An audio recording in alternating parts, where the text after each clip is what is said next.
Hey, oh, what you know? Good morning, good evening, good afternoon, and welcome to Dreamland with your sensei, Al Bob. And I've been on the bop for the last, a week and a half, 2 weeks, dealing with the mirage of what is known as, health care. And it doesn't really exist. And it's just a matter of you are a commodity, you are a profit margin. You are a thing to be pushed into place that makes money for someone else. And the best say no. And be aware, there was a Greek motto, doctor, heal thyself, meaning we all have to be our own doctors on every level, physical, emotional, psycho, social, right? So, anyway, I told you I'd be back. Ah, oh, nobody makes a good share. That's for sure. Oh, so what do you think? What do you think? Let's see. We're gonna hit that. We're gonna hit this. Oh, we're gonna hear some thoughtful thoughts. Let's hear what we got.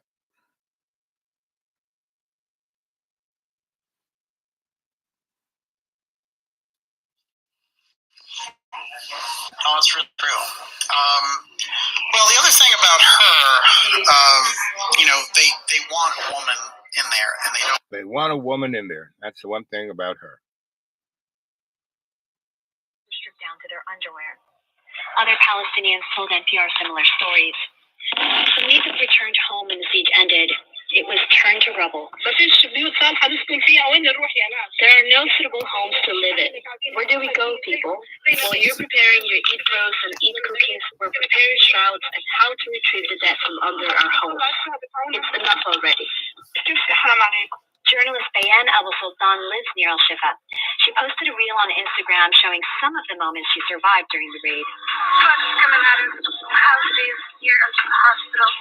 They just bombed our neighbor's house. Smoke is everywhere. She says her only brother was killed. Toaster war. The family prays over his body. Humanity had fallen face first into an entire galactic project filled with every oddball. In another scene, a fire breaks out in the building next to They her. have been there for ages.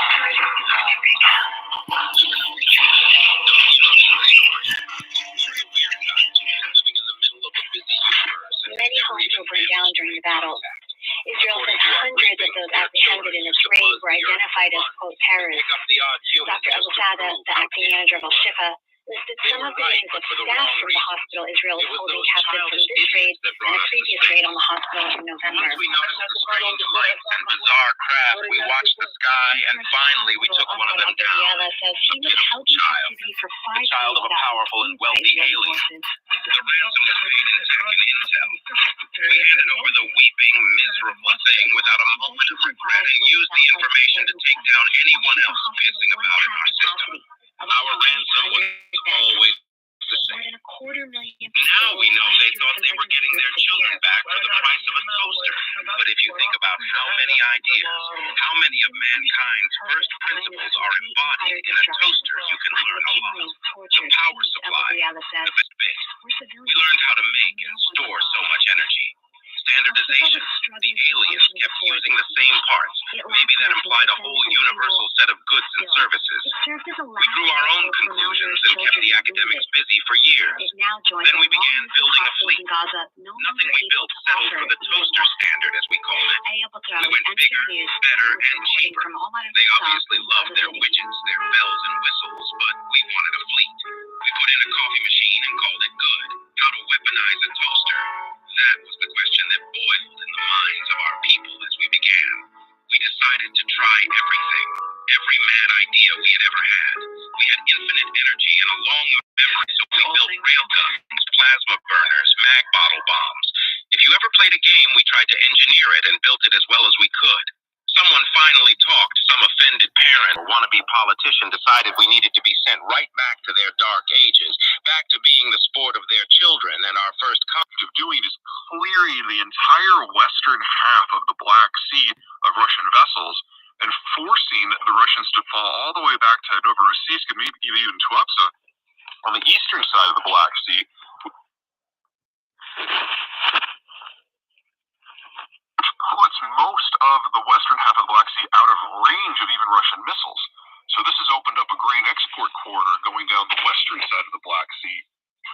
territory, specifically Romania and Bulgaria and Turkey, to the Turkish Straits and out to the Aegean and the wider world. You do that, you take pressure off those bulk commodities like sunflower and wheat. So I don't mean to suggest that this is solved, and I don't mean to suggest that everyone has gotten everything that they want. But a lot of the pressures that we were seeing that were locking up the cargo shipments are now gone, or at least severely ameliorated. If you have an enlarged prostate, do this 10-second but almost immediately. No!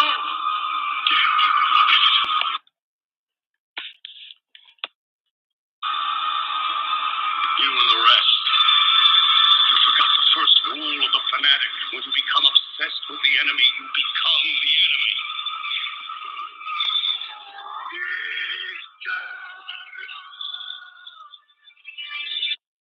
Should we just pull back, forget the whole thing as a bad idea, and take care of our own problems at home? No. We have to stay here. And there's a simple reason why. Ask 10 different scientists about the environment, population control, genetics. 10 different answers. But there's one thing every scientist on the planet agrees on. Whether it happens in 100 years, or 1,000 years, or 1,000,000 years, eventually our sun will grow cold and go out. When that happens, it won't just take us. It'll take Marilyn Monroe, and Lao Tzu, and Einstein, and Morobuto, and Buddy Holly, and Aristophanes. All of this was for nothing. Unless we go to the stars. That's when I got the name Jinxo. When I went to work on B4, I didn't take any leave. I was there every minute until we finished it. I thought Chris was gone. But as I was leaving on the shuttle, I looked back, and the station just sort of wrinkled, twisted like putty, and just... Then I left. So when they decided to build B5, I had to work on it. And I have to say, I had to. I'd say that you have the wrong nickname. They should have called you Lucky. How do you figure? To have escaped the worst each time, that's a blessing. You're a very lucky man. Perhaps each time you were exactly where you were meant to be. I never thought of it like that. We never do. Never do. And that's been my life. You know, a lot of people look at my life and say, "My God, what have you? All you have is bad luck." No, you know, everything that I've experienced has been a blessing. You know, all the crap I went through this last week, and I've told you little stories, but I was driving through the parking lot of the hospital today, and I said, thinking of all the things I could, I can, last year they wanted, I went to this hospital just for a test, and they basically wanted me to have open heart surgery right there and then, right? They didn't get my name wrong. It's just the computer said that I was ready to have open heart surgery, right? No one told me, And then I showed them the thing the doctor had ordered, right? And then they looked and they said, "Well, that doctor's no longer there," you know. And it was right. The guy who started the nonprofit that was taking care of me and about 2,800 other poor people, he had been doing it for 20 years, and then the pandemic came, and he was burnt to a crisp. He couldn't take it anymore. And then the big HMO came in and bought up the hospital and bought up all the nonprofits. And what is he going to do? And so what he did was they offered him a big check. He took the check. He sold his house. It was at a point when all the people were trying to get out of the big cities and Charlotte and things in Texas and California. And he sold his house for like a zillion times more than he paid. He probably paid 25,000. He probably got 400 grand for it. Anyway, he just called up a Goodwill, take everything. He took a few things and just left. Told no one. He just called him up, said, "I'm not coming in today." Said, "Are you sick? Did you get COVID?" "No, I'm not coming in." "Are you coming in tomorrow?" He goes, "No, I'm never coming in." Bang. That was the last anyone heard of him. That was the end of of really, um, hospitable care. They always went out of their way. And so the nonprofit came in and rejiggered everything and put a whole bunch of really morons in places of power and administration. And whoever was good left, and there are a few still old soldiers still there. But all the people who made that HMO, that nonprofit healthcare center, really special, aren't there anymore. So it's not, So I'm everything I know I need. They say, "Oh, you don't, no, that costs too much. No, no, no, no, you're not getting that. You want open heart surgery because I can make 300 grand on that, whether I live or die, right?"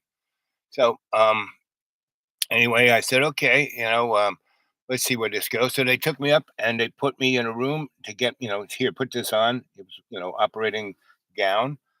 And basically, I saw there was a shower there. I said, "Screw this!" And I took all my clothes off, threw them on the floor, went over and was took a nice like 20-minute hot shower.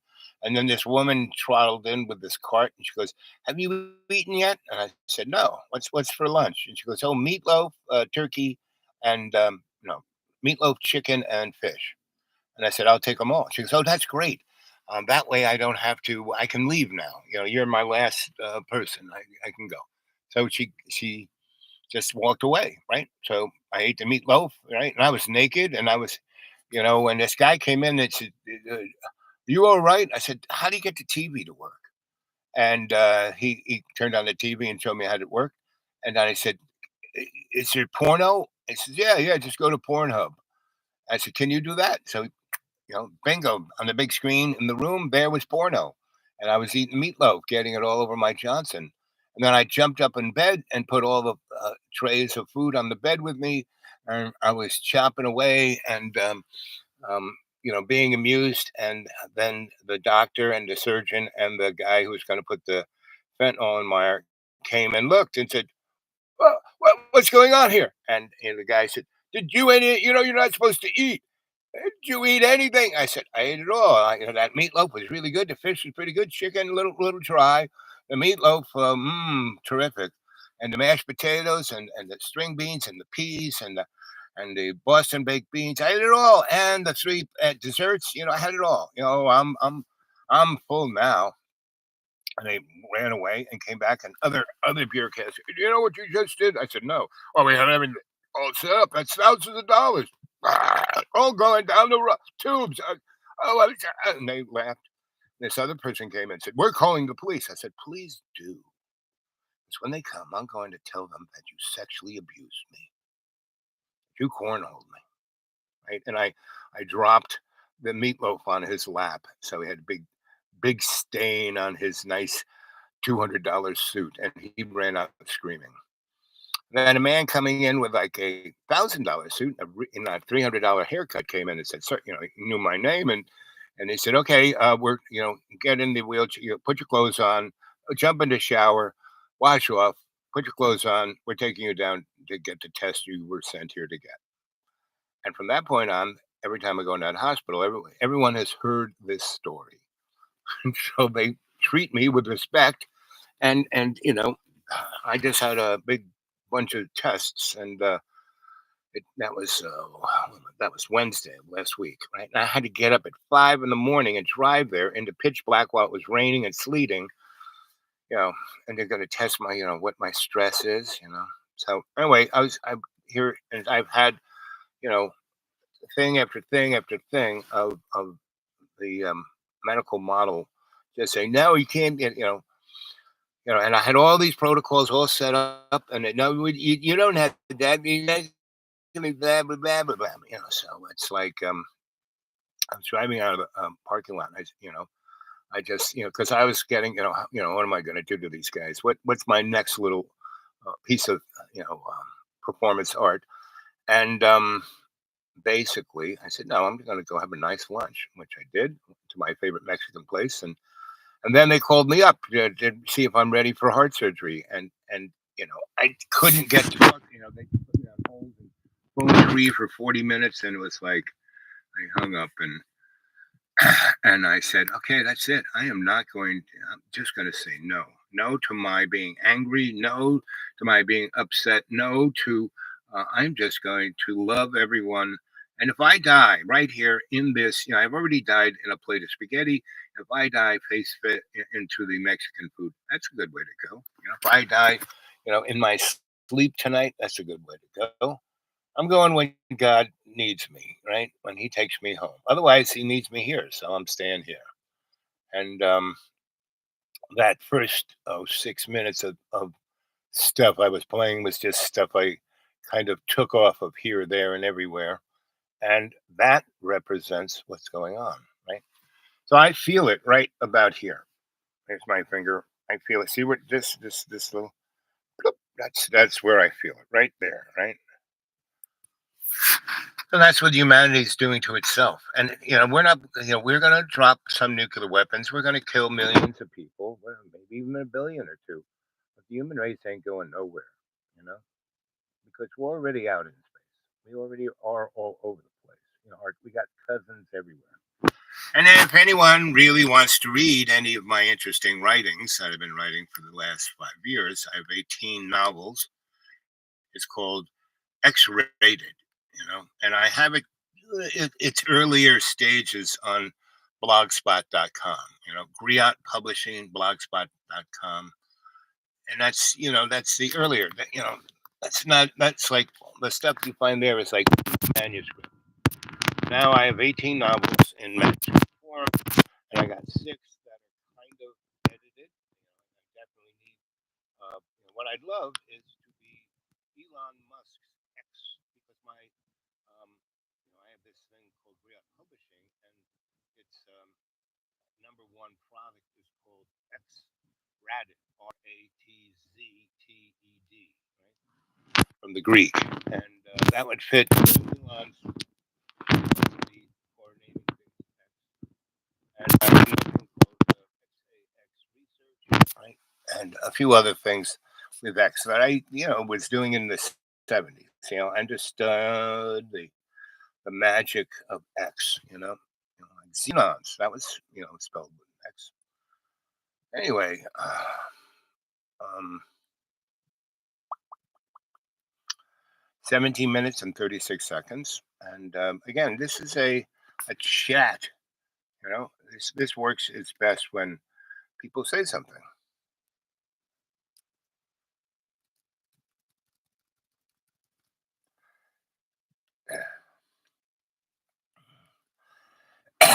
um, how much juice and how much time we got?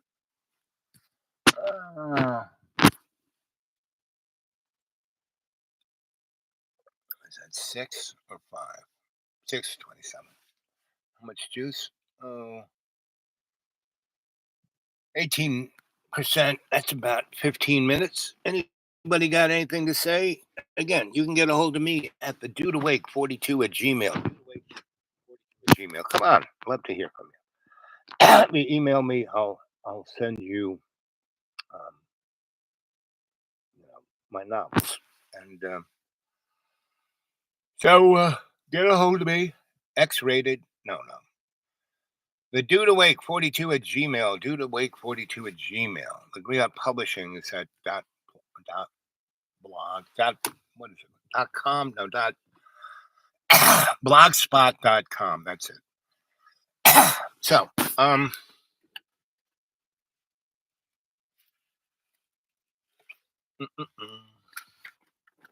it's always amusing to watch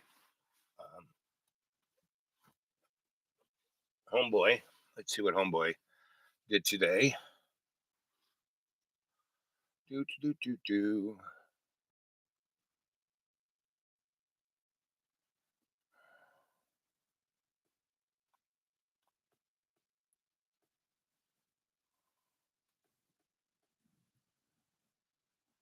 The weather's been really squirrely, that's for sure. Hopefully, we will dodge the bullet. So far, so good.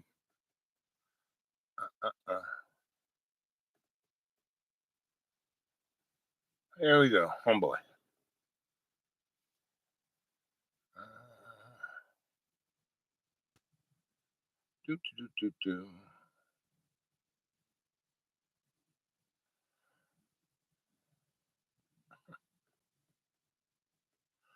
Here's an amazing song.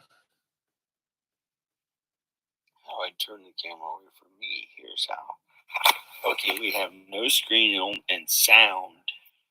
That's the beauty of videos and films, that you can play music or sound design or listen to narration, and it's better than just playing that piece. So this is Larry Flynn. I'm gonna go. Bye. Where's the amazing song? That's the amazing place. Ooh, doesn't his junk look cute? He's got cute junk. He's got pinky pants.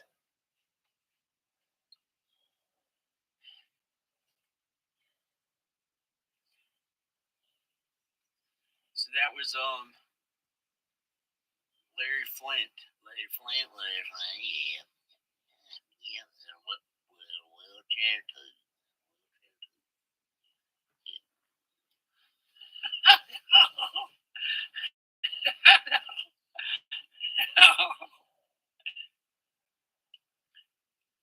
Taze is on the other line. Taze may show up.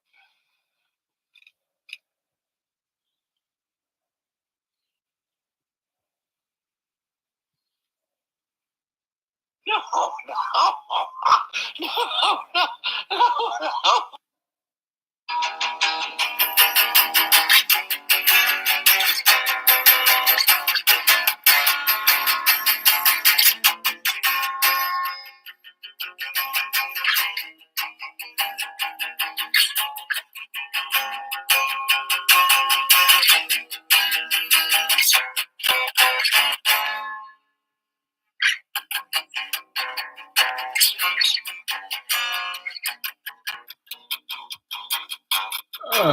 So, you get moved by that? That's pretty much what he plays all the time. Blah, blah, blah. Just strum, moving up the frets. Yeah, that's okay. That's good. Yeah, but the song has, tells a story. What story did we hear there, right? The best stories are stories that, if they are about us, they connect to the listener and bring forth an emotion. And that's called art, right? Other things are, other levels of nihilism and kind of just about, oh, it's all about me, it's all about me, it's all about me. Look at me, look at me, look at me. Right? Not so much. What I'm trying to do is get somebody to tell me how they feel, so we could share. And so I'm gonna just, I have how much juice. Well, I'm gonna keep an eye on that. So my laptop doesn't like it when I just let it. I did it last night, so I'm not gonna do it again. Uh,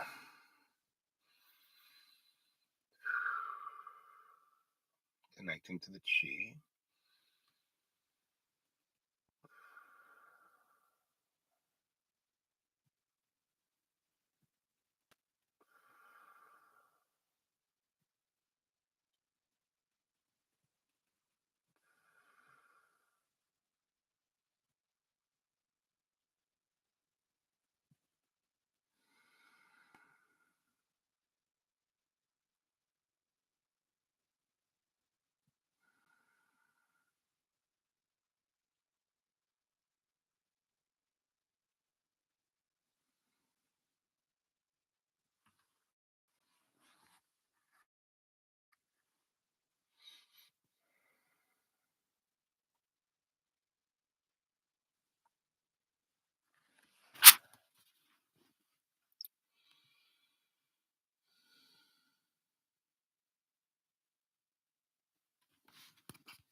Okay, kids. Until next time. Hope you liked all that.